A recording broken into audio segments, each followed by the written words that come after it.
Oh, that's better. Okay. So, you understand? Give the dog a bad name and then hang it. So, this for us as human beings, this becomes a justification for fault finding. Because if I say you're a rascal, and you say, and someone else says, you can't call that devotee a rascal, that's fault finding. And I say, no, because he does this, he does this, he does this, therefore I call him a rascal. In other words, it's creating justification for doing something wrong. And so when you make justification for doing something wrong, you're trying to make it right in your mind. It's not, you do something wrong, but you try to make it right, and you justify. Why are you criticizing him? Because he does this, this, and this. So I'm just describing what he is. Have you ever done that? Justified finding fault by giving the person a bad name. So I'm not finding fault, it's just what he is, it's just what he does. There's nothing wrong with me. So this is very common. And can we close the door? Or ask those making noise to be quiet?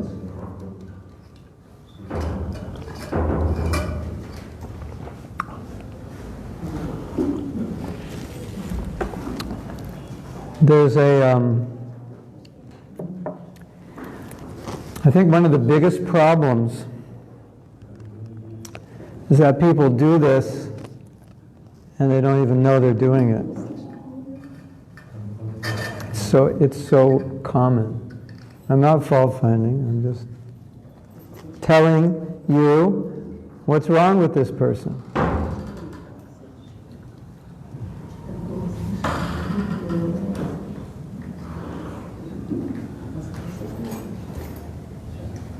And in this way, one can go on continually criticizing devotees, blaspheming them, and never thinking that I'm doing anything wrong other than just describing the reality of that person.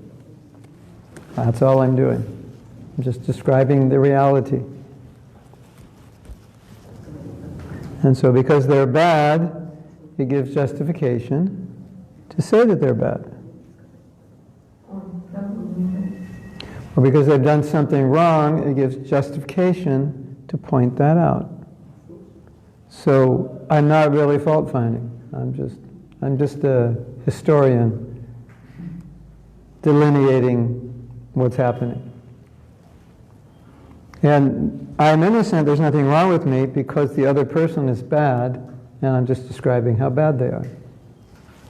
Have you seen that? Have you done that? Raise your hand if you've done that. If you didn't raise your hand, you've done it.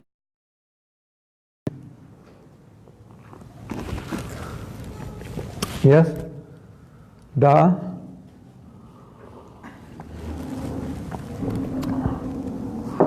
Now, there's a similar situation, and this is very interesting. People can upset us by their behavior, right? Why are you upset? Because so-and-so did that, that's why I'm upset. Okay, another rationalization for being upset. If so-and-so didn't do that, I wouldn't be upset. So I'm justified in being upset because so-and-so did something upsetting. That's another illusion. And the reason it's so interesting is because, like Bhagavad Gita, 2nd chapter is devoted to not being pulled up and down. And what's so interesting about it is when We get pulled down by other people's behavior. We're getting pulled down means into the mode of ignorance. We have this expression in English, pulled down. That's what's happening. Your behavior is pulling me down because I'm getting upset by what you do. And so now I'm allowing myself to be affected by what you did. And I'm putting all the responsibility on you for how I feel. Have you ever done that? You make me mad. Okay.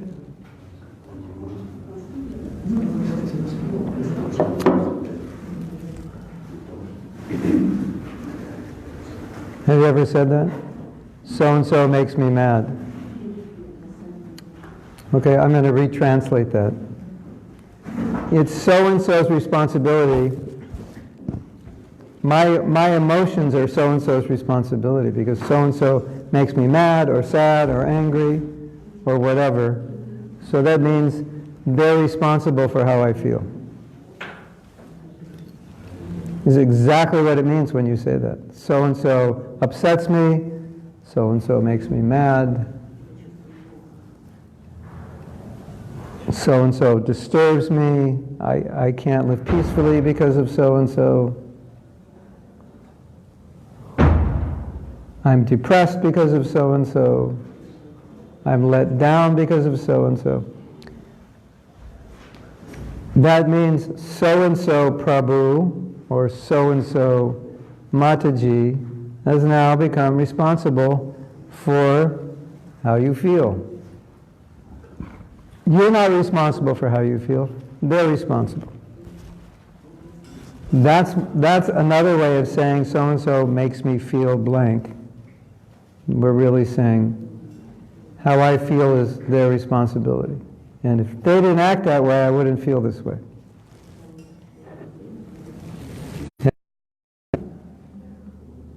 Of course. If you're human, you've done it.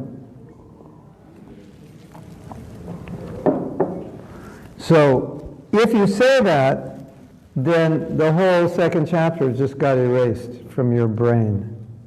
Because the whole second chapter is, don't be affected by success, failure, loss or gain, victory, defeat, happiness, distress. It's just like, be situated in at least sattva-guna.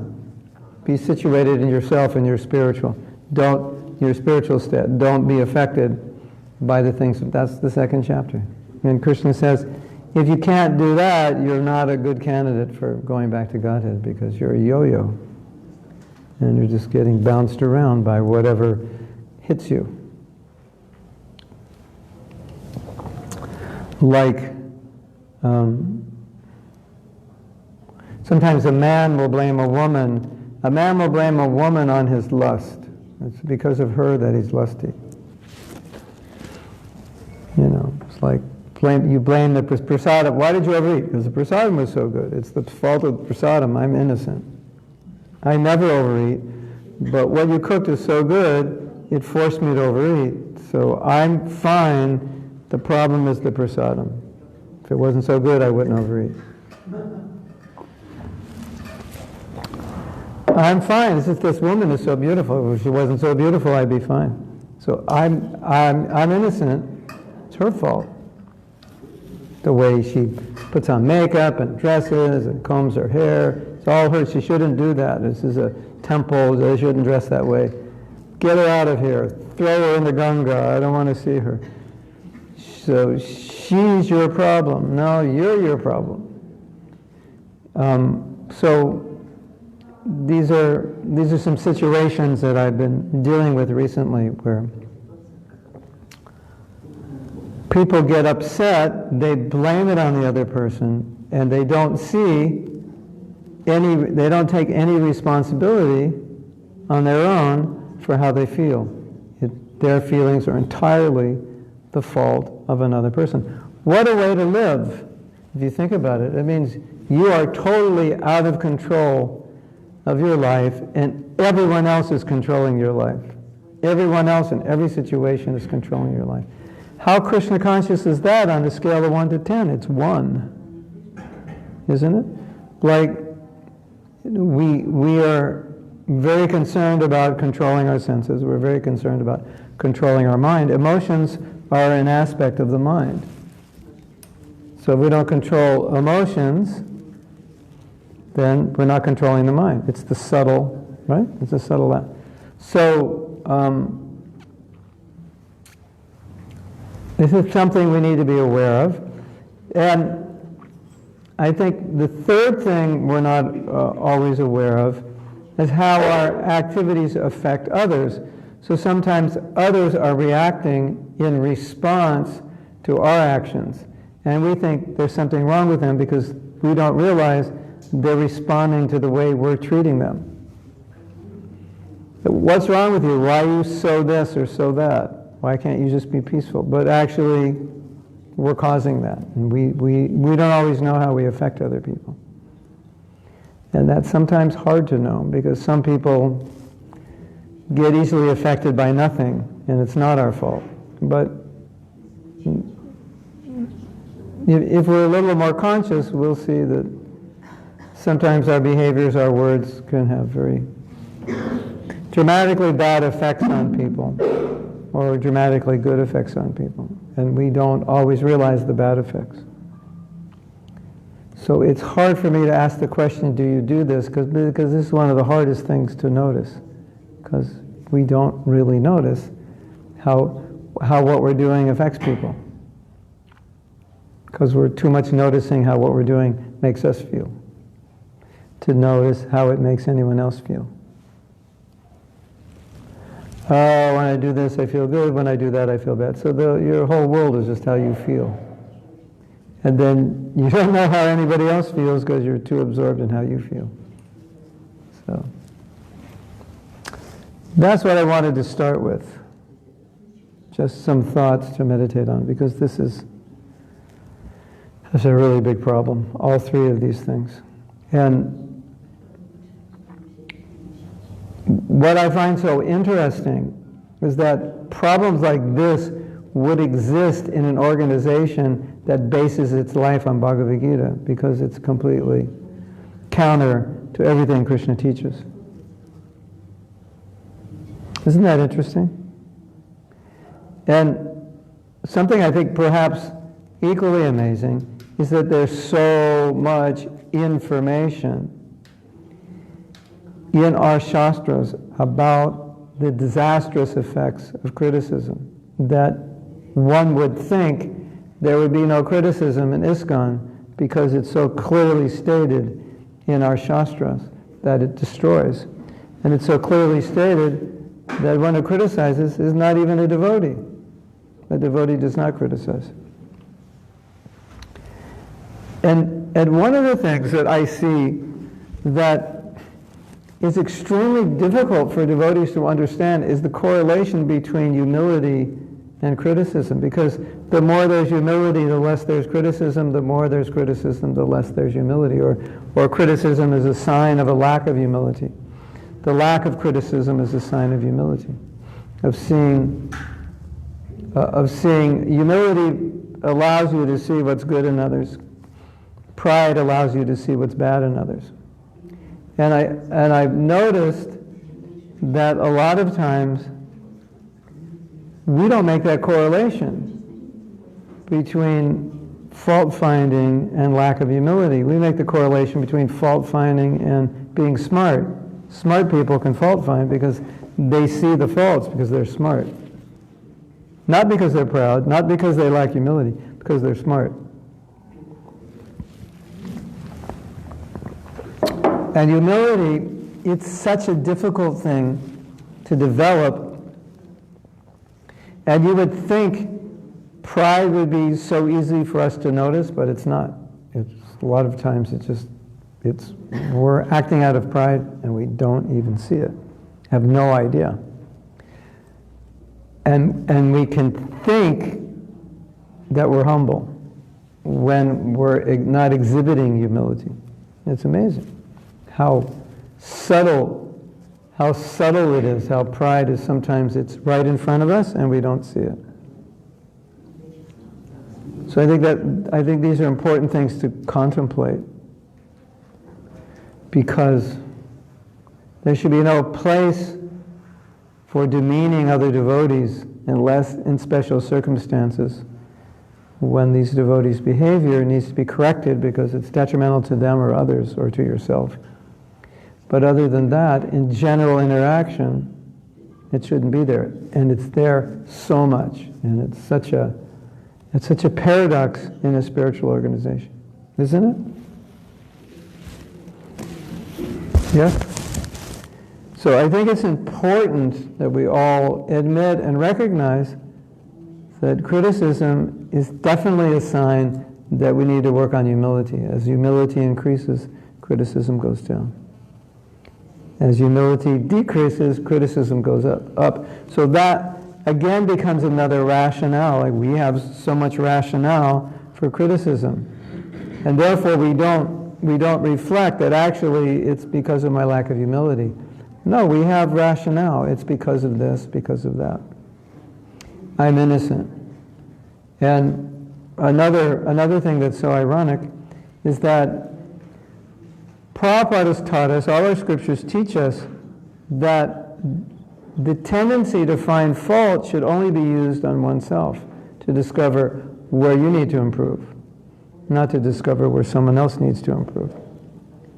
That's where it should be used. Unless that's my service, to discover people's faults. But generally we don't have that service. And so every time we find fault with someone else, that moment could have been used to find something wrong with ourselves to work on. But it was used to find what's wrong with someone else. Now, what's good about finding what's wrong with someone else? Well, the only good thing about it is you don't have to improve yourself, because that time was spent on finding what's wrong with them. And if you find what's wrong with them, you don't have to do anything. But if you find what's wrong with yourself, you have to do something. Right? And so, who wants to work on themselves? No. It's much easier just to point the finger. So it's important. Every time we're focused on what's wrong with another person, we should think, okay, that was a moment that I just wasted, which I could have utilized to become a little more humble by seeing where I needed to improve. Now, I was talking to a devotee. She was asking me some questions about, it ended up, she didn't usually ask me questions about humility, but it ended up that way. So I said, complete humility means seeing everyone's better than me. And so she said, so I'm supposed to see that way? And I said, you can't see that way. It's impossible. You're not a pure devotee. You won't see that way. But you can see something better than you in everybody. I may not think everyone's better than me. That's a very elevated state. And you will, as you advance in Krishna consciousness, you will actually feel that way. You'll look at a new devotee and you'll think, this devotee is so sincere and so dedicated, and I'm just so like useless, been a devotee all these years and still I'm attached or I still don't chant good around some. But this young devotee, look how sincere they are, look how you actually think that way if you advance. But until we come to a high stage, probably close to prema or in prema, we won't see that everyone's better. But until then, we can at least see something better in everybody, right? And so that's the closest we're going to get now. And if we're genuinely humble, you'll naturally see it that way. You won't be artificial. I have to go, okay, today I'm going to try to see one good thing in everybody, and I write it on my hand, I tattoo it on my forehead, I put it on my phone. That's not what happens when you advance. When you advance, this is just how you feel. So you see according to how you feel, right? I feel all these devotees are great devotees. That's how I feel, so that's how I see.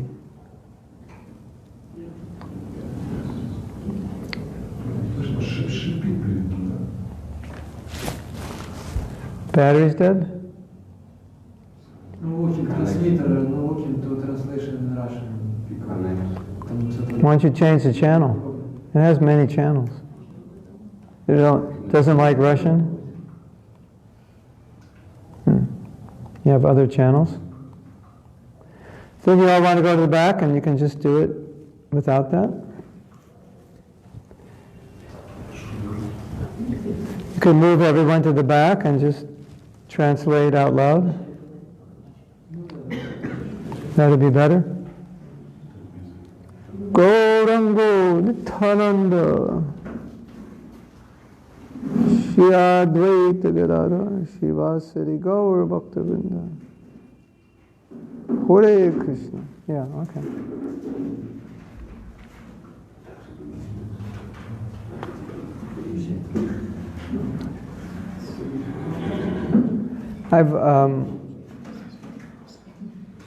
I've often said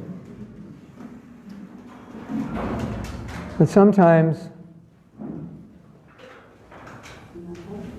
it's like we're trying to understand what it means to be humble. So in doing that, we tend to act it out, not like really understand it, just like imitate it. You know, like this. Oh Prabhu, oh, I'm so fallen. You know, say all the right things, but not really feel it as it should be felt. And the proof of that is that a lot of times when we're acting it out, then on the same day we're talking about the faults of other devotees. So if I'm actually humble, I wouldn't be doing that. So I can fake it, I can act it out, I can look like I'm humble.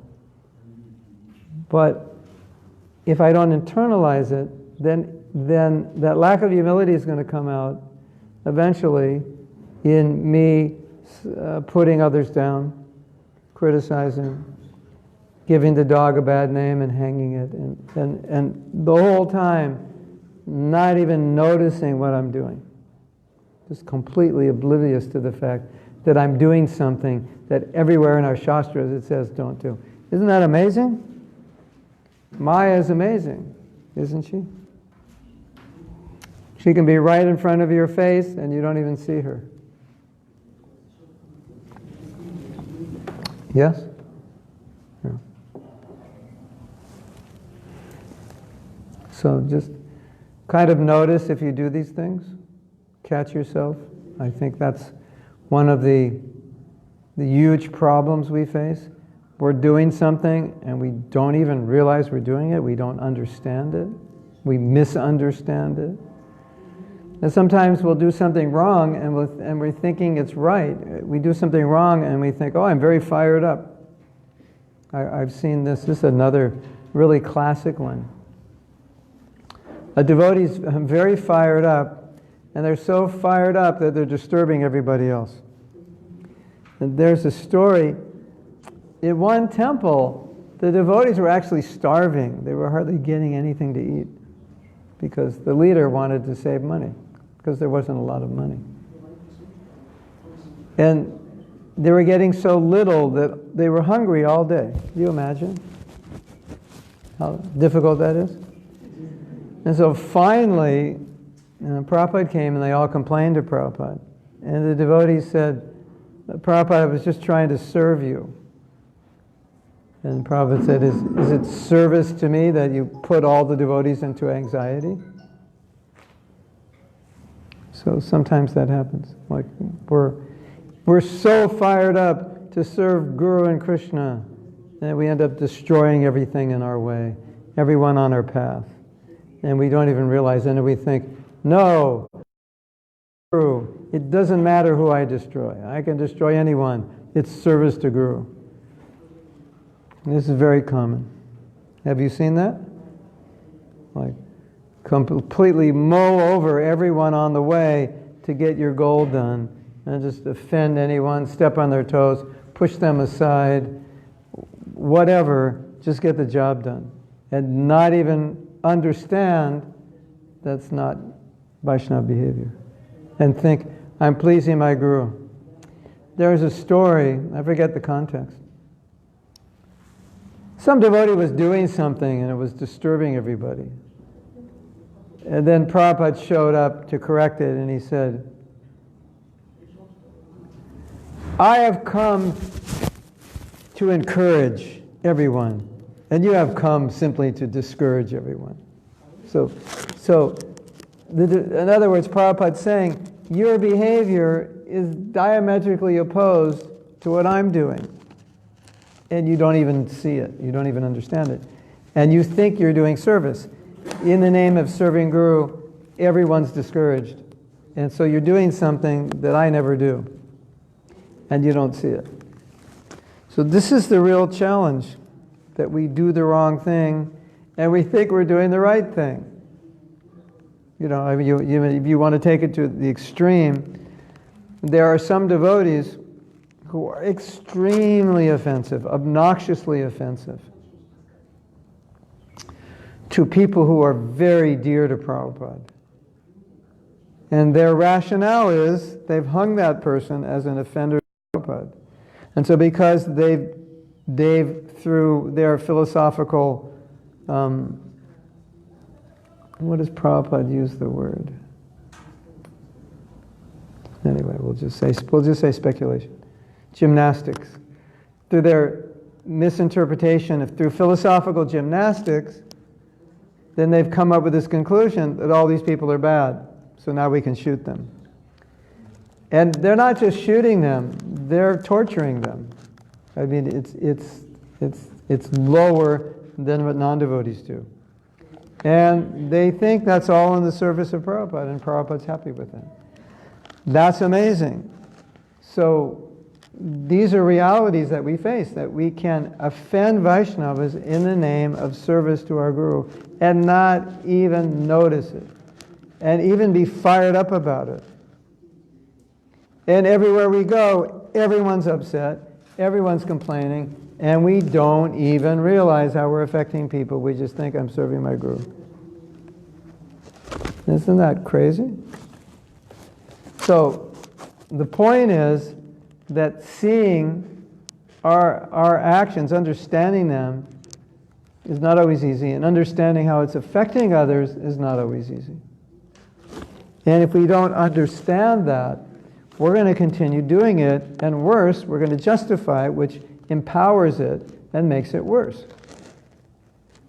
And we're doing something that everywhere in our scripture says don't do, and we're convinced it's the right thing, and we're fired up and we're enthusiastic. Hare Krishna. Have you seen that before? Yes? No? Have you ever done that?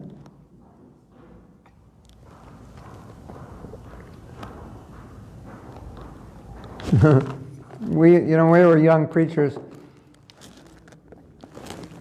we used to have this idea that we'll preach and we'll smash people. We'll smash them.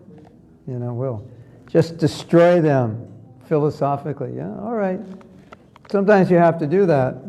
But sometimes in the smashing process, you destroy them. And it's not that we want to destroy the people. We may want to smash their wrong ideas, but sometimes, along with smashing their wrong ideas, we smash them also. So great, you smash their philosophy and totally disturb them, and they're never going to come to the temple again. So, and we think, yeah, I gave it to him, and he couldn't take it, and he'll never come back, and I'm right, and he's wrong. These are very, very foolish ideas, very immature. Of course, if someone's offending our Guru, offending Krishna like that, then we have to put them in their place. But sometimes we become overzealous, and the goal becomes to smash somebody rather than to take them back to Godhead. So these are all like symptoms of the same thing. And these are things I've been seeing lately. And one last thing I've been seeing, which is not exactly related to this, but it's interesting. You have a nice devotee doing nice service and so on and so forth, and all of a sudden one day they do something completely demoniac or completely dishonest and totally deny it, or something just completely opposite of everything you've seen. So it's like greed just shoots out of them, or lust just shoots out of them, or cheating propensity just pours out of them all of a sudden, out of nowhere. And what it means is we all have weaknesses. And not everyone has the same weakness, but we all have weaknesses. And some weaknesses are pretty big. And if we're not careful, sometimes, even though we're doing nice service, everything is good, this one weakness in a particular circumstance will just shoot out full power. And everyone will be astonished. How could so-and-so have done that? So we have to be careful. That you know what your weakness is. And you might be nicely engaged in devotional service, and that one weakness can be very destructive. And so just being aware of what our weaknesses are and how they can overcome us is important. Okay, so now I want to read some things. And it will relate to what I said to some degree, but I was very impressed by this article. There's an article, it's a talk by Giriraj Swami.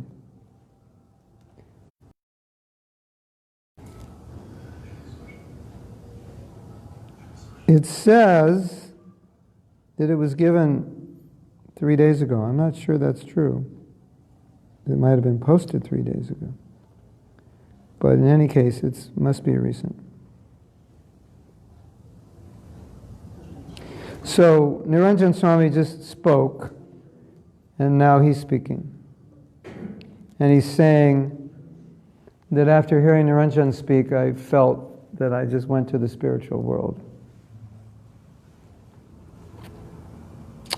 And Niranjan Swami quoted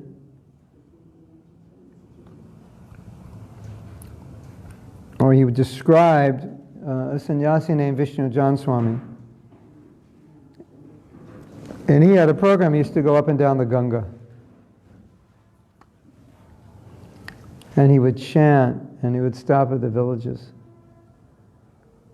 And then they would get out and do kirtan, distribute books, and I guess prasadam.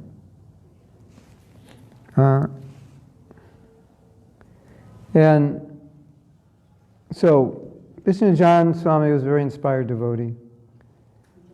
And then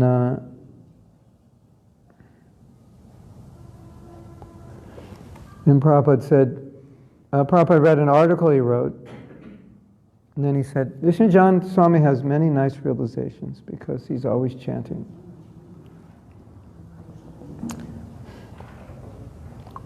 So, Maharaj goes on to say that when he was listening to Niranjan Swami speak, he remembered an incident. And this was in Calcutta, and the temple president had started a business and he was completely absorbed in the business. And while he was absorbed in the business, the temple had no money. This is the story I was telling, I think. Yeah.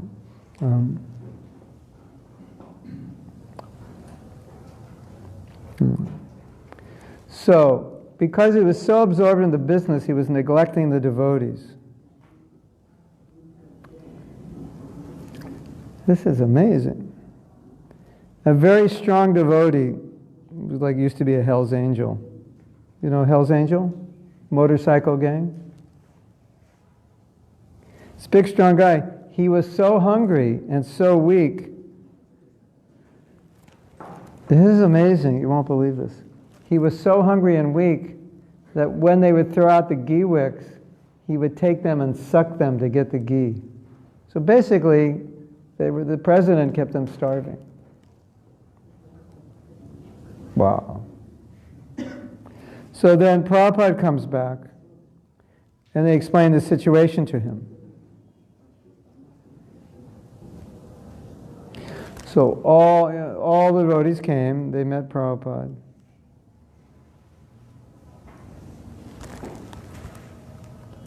And then the GBC for India, He was trying to defend the situation.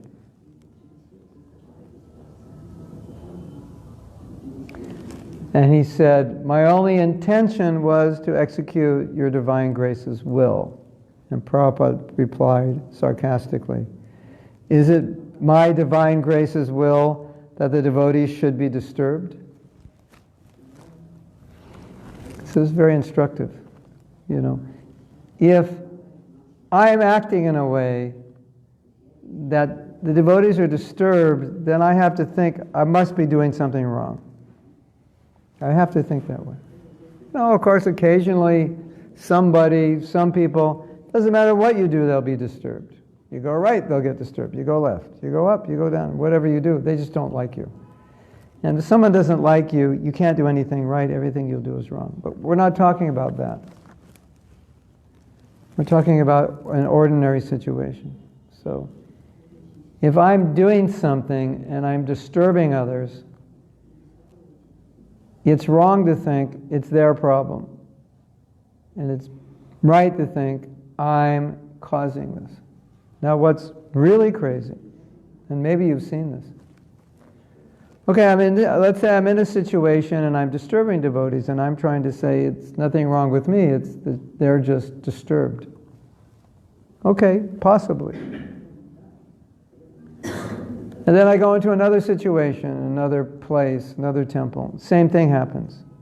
Then I go to another place, same thing happens. And I'm continually denying I have anything to do with it. And everywhere I go, the same thing's happening. Have you ever seen that? Have you ever seen a devotee in that situation? They're creating the same problem, and everywhere they go, they deny that they're creating the problem.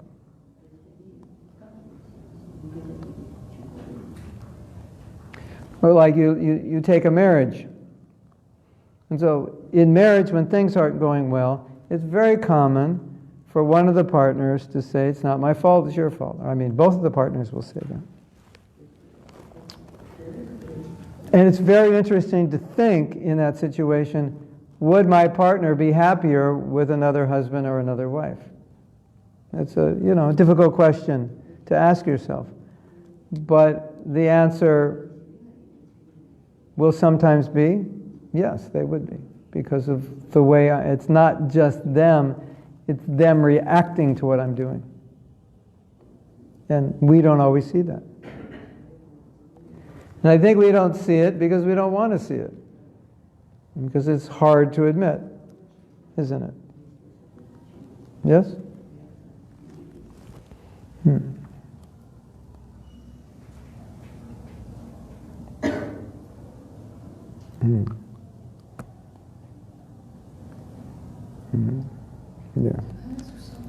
Yes.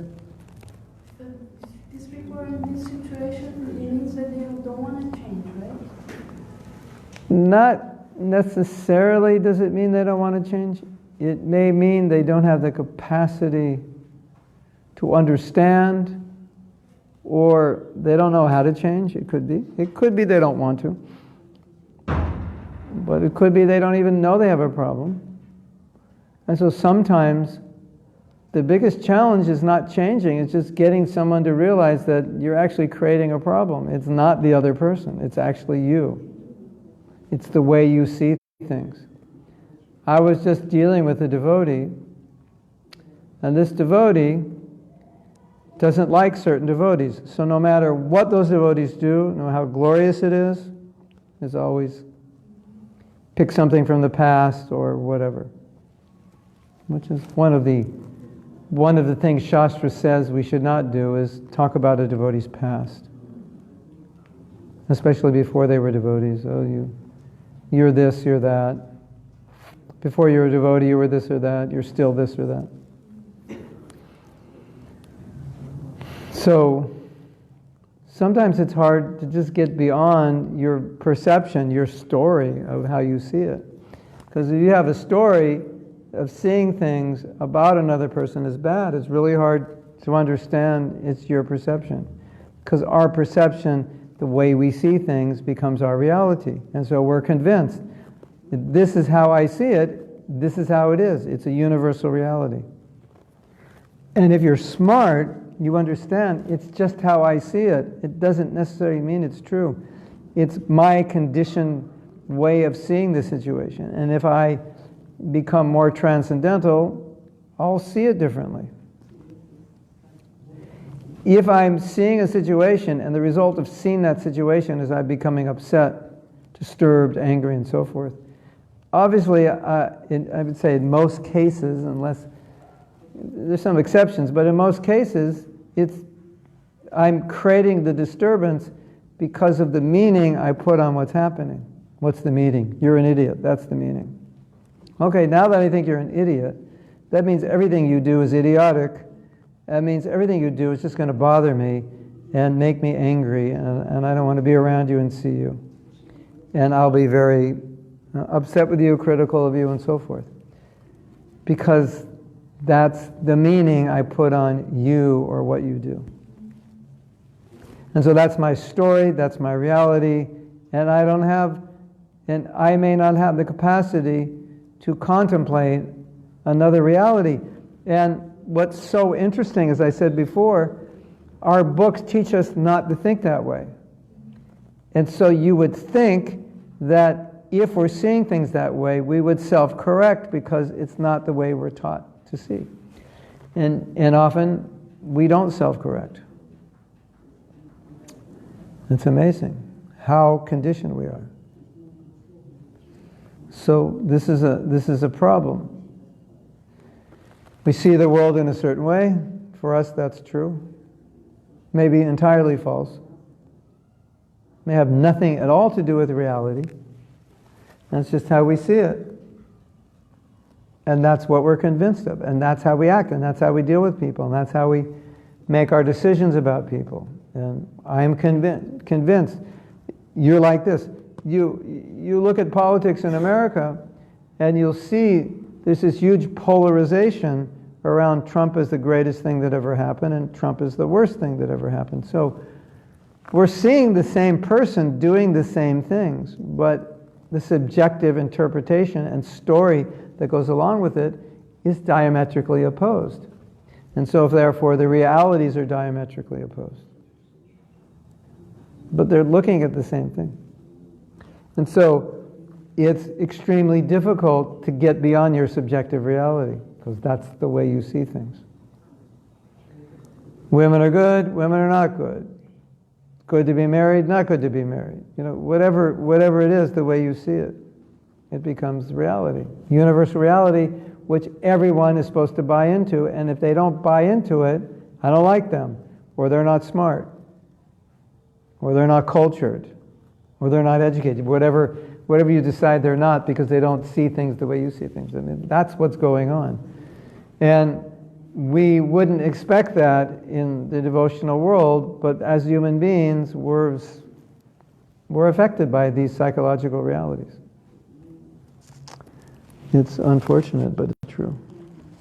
If you see a friend in this situation, Do if I see a friend in this situation, should I tell them? If you're confident, they'll listen. If you're confident, they'll listen. But again, we're saying sometimes people can't see it. That doesn't mean because they're told by someone else they can see it either. They may not be able to. I mean, it's easier to see it if someone tells you, if you're a little humble and you listen. But not always will they see it. So it's important to understand if we're talking about humility requires this kind of awareness. I may not be right. My emotional experience may not be because of someone else. It may just because of my interpretation of the situation.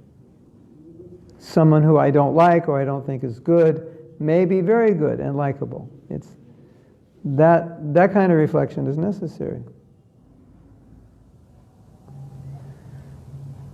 That's what it means to be humble. We have those examples all over our Shastra.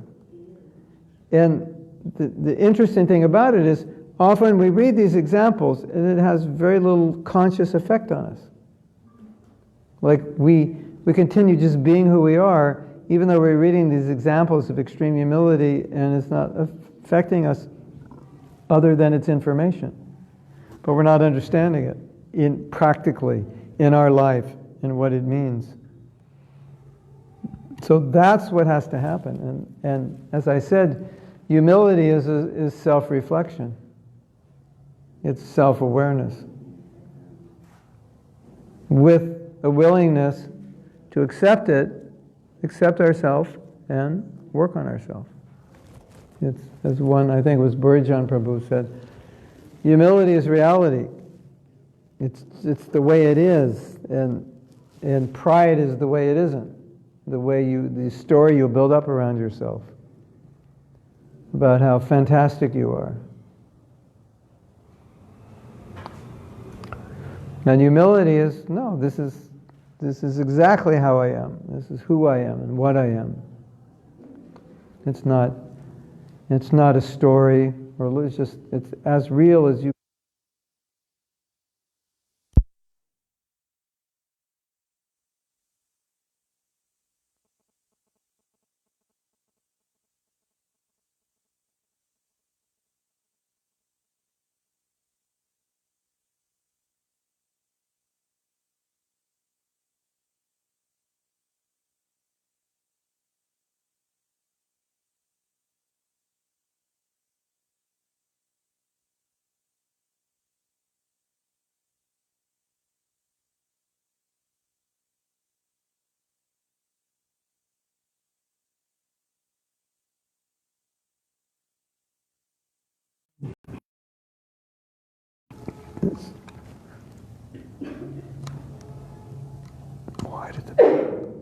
Why did the batteries die? I don't think it saves it when it dies. Hare Krishna. Try it again.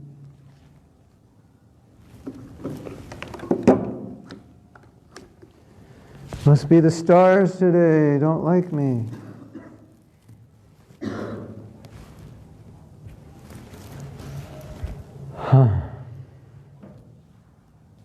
Then obviously the next question is, well, how do you see yourself?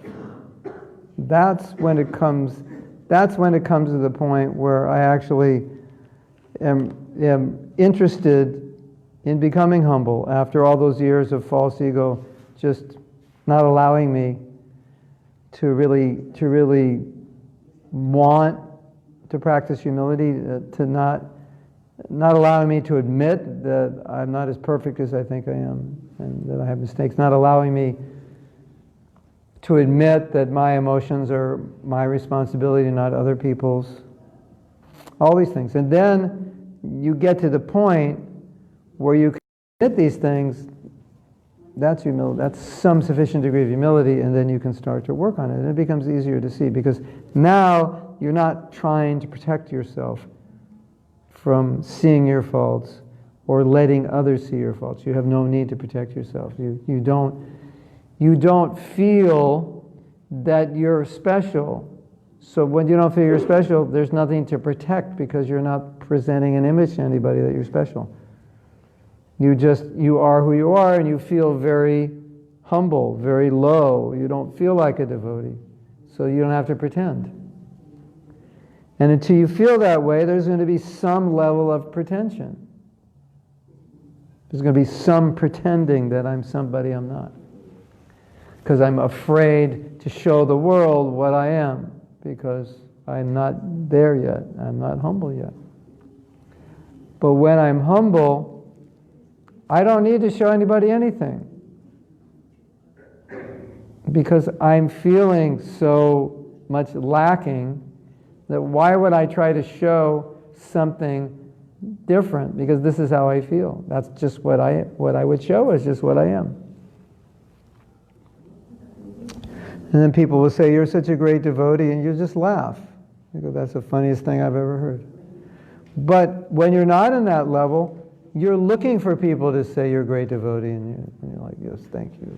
And you'll fake it, that no, I'm not really a great devotee. But you won't feel that.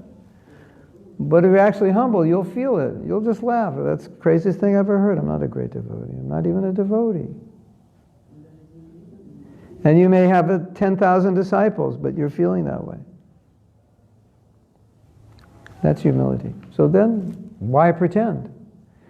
But when there's not humility, then you need to be a good actor to get people to believe you. You need to get people to believe what you think about yourself, that I'm a great devotee. Now I need to get to convince you that it's true.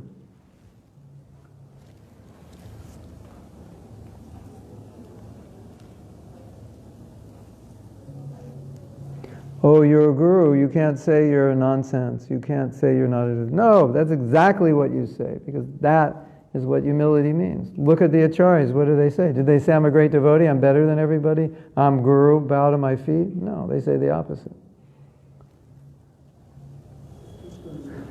Gorkashodas Babaji, Srila Bhakti Siddhanta Saraswati Thakur asked him for initiation. No, I don't do that. I'm not qualified. You know, that's how he feels. Someone else, yeah, I'm a big guru, yeah, I have so many qualified. He discredits himself. So, in the progress of our Krishna consciousness, we should be feeling that I want more humility, that I have no need to impress people. I don't want to impress them. I want to impress Krishna, that I have some love. I don't want to impress other people. That should be there. And if that's there, you're doing good. And if that's there, then you'll be much more aware of what you need to improve. Right? Makes sense? I'm going to stop now because I have to be at the community hall, which will take 10 minutes, I think. No? 10? Maybe more, 12. So I'd like to leave maybe like 20 to 7, so that would leave us like 12 minutes for questions, if you have. If not, I can read a little more. Anyone have questions? Yes? Try loudly.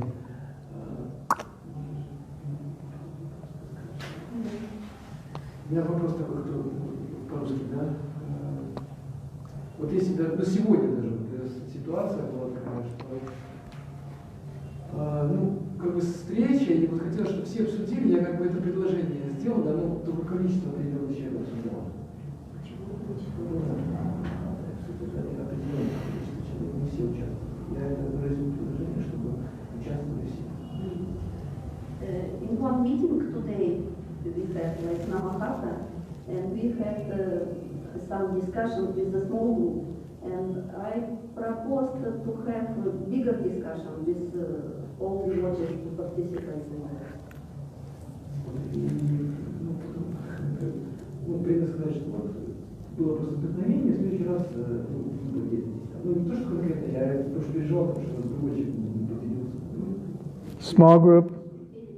And one devotee, he said, like, next time you can share your thoughts, whatever. И потом возникла такая немножко критическая ситуация, вот, одна преданная мне сказала, что вот просто начинающие преданные, они были вдохновлены очень сильно, ну как бы такой как бы начинающийся энтузиазм, да, вот этот фанатичный энтузиазм о себе больше говорит. And one Mataji said that some new devotees, they were inspired by something, that's why they have to say and express themselves. Ну и как бы я почувствовал, что немножко какое-то критическое такое настроение. But I felt like it was some critical mood. Ну, то есть я никак не прореагировал, просто послушал это, и вот сейчас чувствую, что это не очень... Criticizing what? Who's criticizing? Who is criticizing what? Не, ну просто было сказано так, что вот они начинающие, поэтому они больше себе говорят, и поэтому не было остального времени высказаться. То есть that devotees who were talking, they were beginners, beginners and other people, they did not participate in the discussion. That was like something like... Well, they didn't think the beginners had anything of value to say. Is that the idea? Because they're young devotees, that whatever they say has no value. Yeah. So what's the question?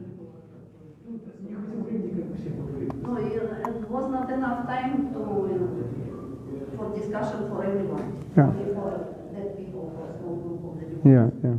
И вопрос в чем, что, ну, как вот мне нужно было поступить в будущем, если кто-то говорит, что вот, ну, вот они начинающие, и поэтому вот они так вот время как бы забрали на себя. То есть как мне реагировать, чтобы не было критического такого, ну, оскорбления, что ли, And the question is, he wanted to know for the future how he can behave next time, what he should do, that it would not be like this situation, like small group is talking and other people that are not involved.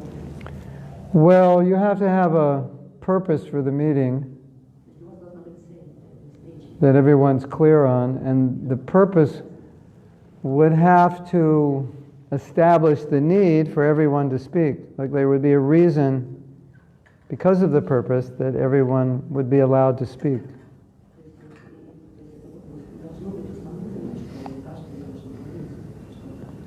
Like we need to understand the opinion of the group on a particular thing. Okay, everyone needs to talk.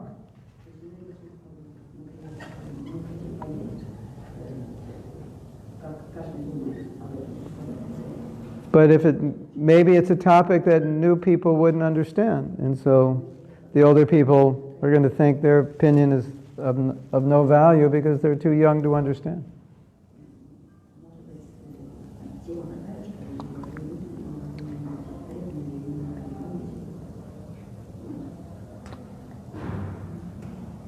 Some discussions will be appropriate for everyone and some won't.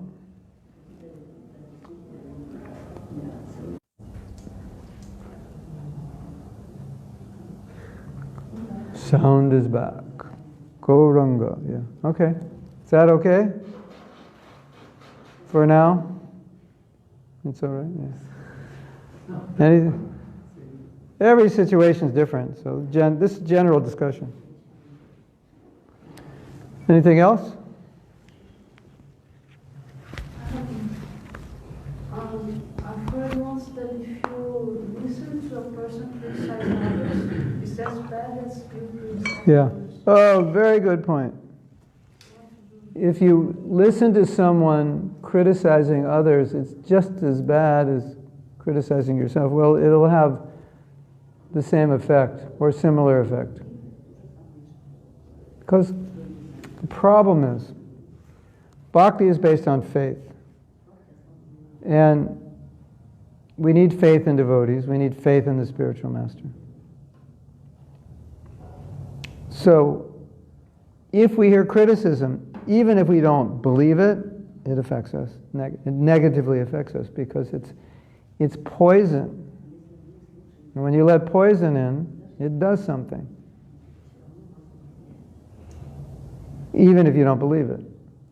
So the general way we deal with that is just don't listen to it. And if someone is saying, just say, please stop. I don't want to listen to this. This is contaminating me, or it's not making me feel inspired. Another instruction is to try to stop them. You can go and say, I'm sorry, I have to go, I can't listen to this, or please stop talking about this.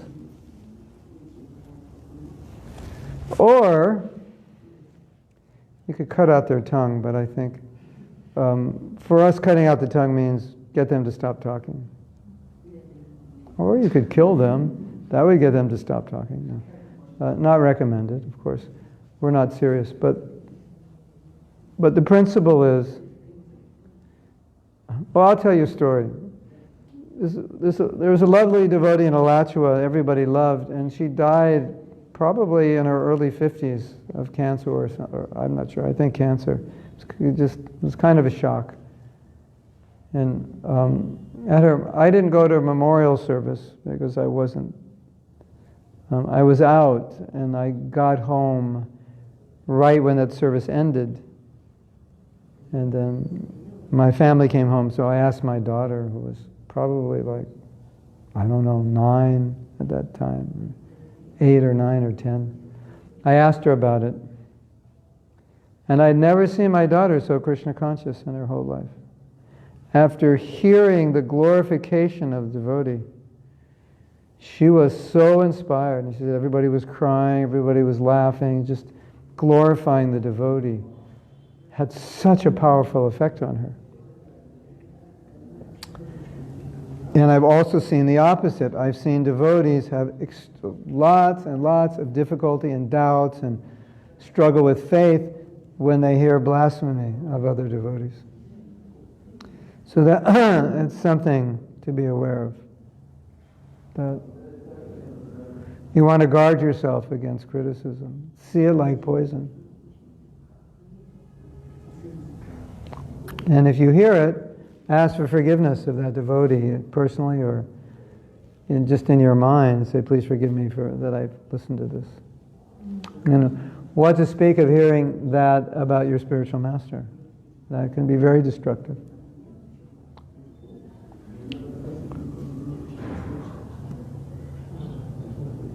It's also interesting that I find it's interesting that sometimes people will believe rumors when they know the person and they know that that person's not any behavior remotely close to what the rumors are.